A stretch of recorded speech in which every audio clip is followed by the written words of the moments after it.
Madame la maire, mes chers collègues, je vous remercie.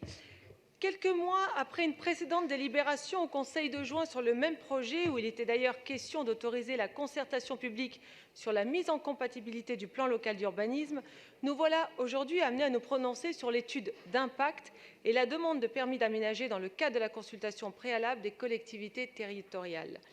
Le projet de réaménagement de la place de la Porte-Maillot, j'ai déjà eu l'occasion de le dire ici, est un projet essentiel et innovant pour le quartier, pour les 16e et 17e arrondissements et plus largement pour Paris et la métropole.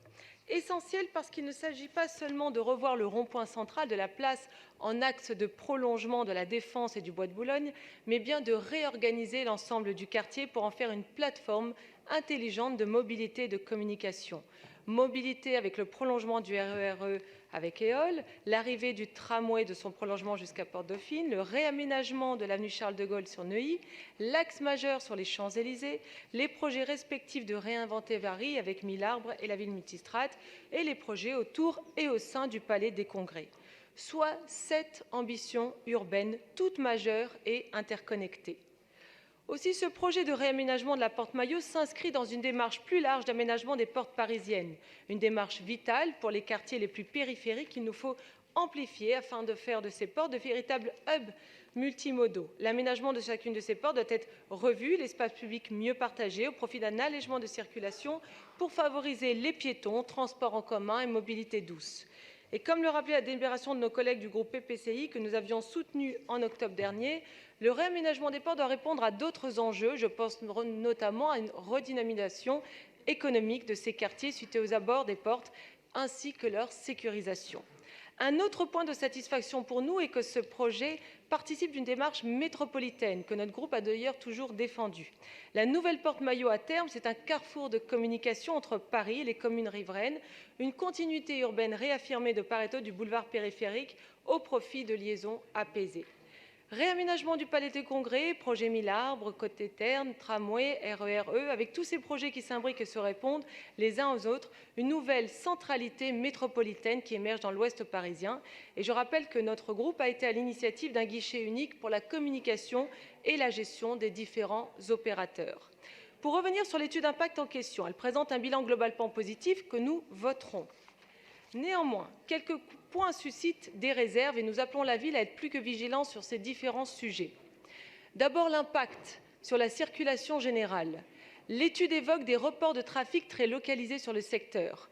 Aujourd'hui, ce n'est pas qu'aux grèves ou différentes manifestations localisées sur la Porte-Maillot, mais le trafic est extrêmement dense, noué et a du mal à évacuer du fait des travaux du tramway. Il y a comme conséquence des reports de trafic l'impact du coup sur la qualité de l'air.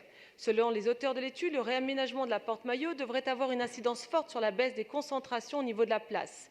Certes, mais une alerte sur une hausse sensible des concentrations au niveau des axes dans le même temps. Ce serait donc en totale contradiction avec l'idée du projet. Nous espérons que des solutions soient trouvées pour répondre à ces inquiétudes. Également, l'étude d'impact évoque l'impact socio-économique à court terme et à moyen terme, du fait de l'ampleur et de la durée du chantier sur le site. C'est déjà un point que nous avions soulevé en juin dernier au sein de notre groupe, alors que les riverains de la Porte-Maillot subissent déjà depuis plusieurs mois d'importants chantiers dus aux travaux Éole et du tramway.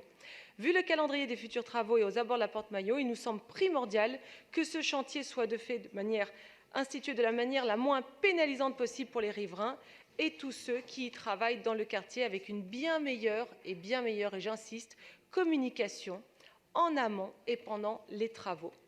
Ce projet est donc une formidable opportunité pour le quartier, les habitants du 17e et pour la ville. Mais encore une fois, j'appelle à une plus grande vigilance quant à sa réalisation. Je soutiens que le groupe UDI Modem apportera donc un avis favorable à tous les vœux qui sont présentés par les groupes LR et PPCI. Je sais qu'une consultation publique sera organisée en 2020 avec la mise en compatibilité du PLU. C'est une étape importante. Un tel projet nécessite de la concertation en amont et nous espérons que la contribution des citoyens sera prise en compte. J'ajoute que si la consultation avec le public et les riverains est nécessaire, elle doit se faire également avec les élus locaux, les conseillers de Paris, en particulier avec les élus du 16e et 17e arrondissement. Je vous remercie.